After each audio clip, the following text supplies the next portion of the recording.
Hi everyone, it's Karen here.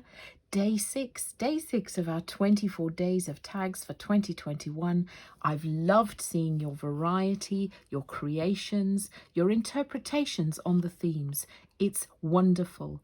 My intention when I started this was to just inspire, give you something to create along with every single day at a time when we're usually quite busy. So, today's theme is about two-tone and stenciling. So what I've done here is I've used wilted violet in Distress Oxides and spun sugar, and then my stenciling I've just reversed. So the stenciling is done with spun sugar and wilted violet. The stamping, I've used Lavinia Stamps Star Cluster Stamp, Fairy Charms, and then I'm using the 25th and the Merry Christmas from Sweet Poppy Stencils, this large Christmas tree set. I love this set. You'll see me use this Merry Christmas a lot. I love this scripted font, and the 25th is a firm favourite of mine already. So we will also be using a white Sigma Ball pen and some Nocturne for the stamping. As always, my tag is 6.5 centimetres by 12.5 centimetres, and I've just snipped the corners at a diagonal. If you haven't caught the previous day's tags, please go back and have a look. They're all on my YouTube channel. They're all in my Facebook group, which is Karen Telfer Craft Creative Community. That's where everybody's been sharing their makes. The ribbons, 34 centimetres in length, and I've usually cut 2 colours to coordinate with the colours that I've used on the tag. So before we get started, I just want to talk a bit about blending implements. So you will have seen me in some of my videos already using these lovely Lavinia stencil brushes. I love them. They're soft. They're great for applying ink through the stencil. I also use these fabulous blending brushes from Sweet Poppy Stencils. They get in through the stencil and make sure that the ink is transported to the tiniest of places. These brushes are also really good for creating really soft edges around your cards. I use smoothies, you will have seen me that, to create blending around the edge. That's a great tool for that. And then I still use, every now and again, when I'm applying a large body of ink, like I am on this tag, I still use the traditional blending brushes. So I just wanted to talk about those because I know some people have asked me, well, why do you use these? What do you like about these? So that is what I like about each single one. That being said, for many years, I just used these. And I got by. But of course we get smarter, don't we? And we find all these other things that we desperately need. So I hope that's been helpful and useful. Today I'm going to use these, and you'll see why as I go through. So we're going to start with spun sugar and my blending sponge. Now, more recently, you will have seen me using a piece of acetate to protect my work. Today, I'm going to go back to the copy paper just because I'm applying this much ink and I'm holding on to it that long. If I used my acetate, it tends to skid a bit. I don't usually anymore apply so much ink, so I prefer to use the acetate most of the time. But for today, we will use the copy paper. So I'm going to blend this in a circular motion. You can see how slowly I am going, and I'm going backwards and forwards. There's a lot of ink on my sponge, that's so that I don't get any scratches all over my tag. And you can see I'm applying quite a lot of pressure with this left hand so that it doesn't skid about.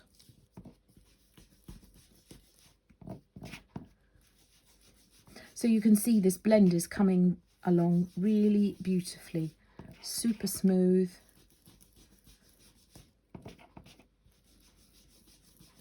And each time I'm starting off the edge of the card and I'm moving it in to the center, and I keep moving it around and around. And if I want to apply more ink, if I want it darker, I'll start and do it again. Off the side, back into the middle. Right, so you want something that looks a bit like that. Then we'll come in with the wilted violet and then we'll join the two so that you've got a seamless blend there. Just going to make sure that my mat is clear.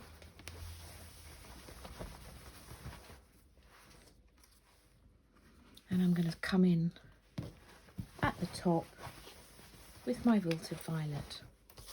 I'm going to turn my copy paper over so that if I did have any ink on there, it is not transferred onto my beautiful super smooth blend there. You can see how well used this pad is. Okay, again, this is a darker colour, so I'm just going to start off the edge and making sure that I'm moving this constantly and smoothly. I'm getting a bit, this sponge is obviously a bit older than I should be using because I keep getting a few of these little random bits of sponge and ink everywhere. So this one's going in the bin. I mean, it is probably about 6 years old and has done many a workshop. Oh, we'll be getting back to those soon. I'm doing my first in-person workshop at the end of this month, end of November. Isn't that lovely? So you can see that I've got nearly towards the pink. I'm just going to go one more layer so that we just touch the pink there. And then I'm going to clean my mat. This may seem rather a laborious exercise. And yes, there are other quicker ways one can do things, but to get this beautiful smooth blend, this is the best way. I'm going back to my pink now with my pink sponge. A lot of ink on my sponge, and I am just going to move it over the join, over the place where those two colours met. Then back in with my purple.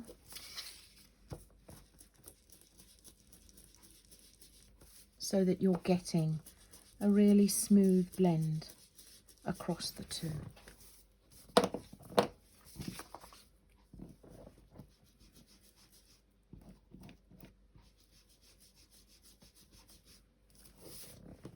There you have it. Voila, look how smooth and beautiful that is. It's very satisfying. Well, I think it is. So, lids on. Oh, actually, we're going to be doing our stenciling. So then we're going to take our stencil, and you can use whichever stencil you like.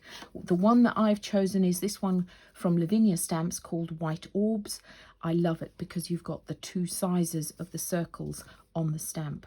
I'm going to be using the smaller circles just because of the size of the tag. I think the circles, the smaller ones, better proportioned. Then I'm going to take my purple sponge, holding this firmly down, and I'm just going to blend the purple on top of the pink. If you wanted to tape it down, just to be sure, you can. So there you have. And depending on how hard you pressed, there will either be a contrast or not.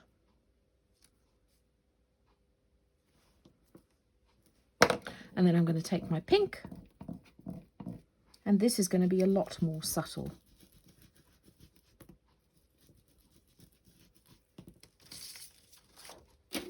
Except if you press as hard as I did, then it's less subtle.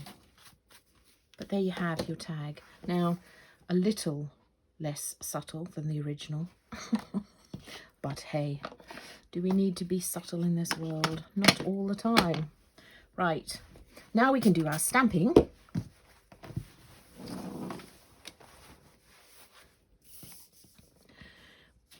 So in this case, but not always, I will start with the main focal point.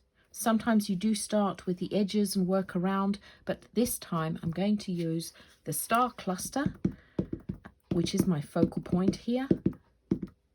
This is a lovely stamp. This is from Lavinia Stamps. And I am going to stamp it there using my VersaFine Clair Nocturne. Lovely. And then I'm going to take one of the charms from the Fairy Charm set. Again, this is a Lavinia Lovely.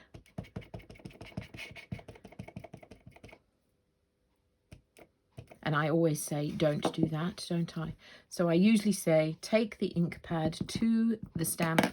That way you're less likely to get any accidents, any rocking. This is a really juicy ink pad. I only opened it yesterday. And then I'm going to hang these little charms at various heights off the star cluster. There you have. Then I'm going to take my Merry Christmas, which, as I said, came from that lovely large tree set from Sweet Poppy Stencils. And I'm going to pop it here because I sighed then, because on my original I popped it on the right. But I have popped this too far over for it to fit. But never mind, it works just as well. Then I'm going to take my fabulous 25th and I'm going to pop it into the middle of my star cluster. Voila. Last but by no means least, I'm going to take my white, this is a white Uniball Signa pen, pigment ink. I love it. And I'm just going to give a little bit of a squiggle on these hearts. It just makes them look a little more dimensional. So there you have your tag for day 6. I'm going to use my Big Bite to cut the circle. And if you've caught me already on some of the other my videos, you will have seen that what I said last year, a couple of people did, was they put a silver ring through all of the tags and then wrote on the back the colours that they'd use, the technique that they'd use, so that they can use it as a reference guide going forward. So there we have day 6. Thanks so much for watching. Thanks for joining me. I'd love to see your makes. Bye for now.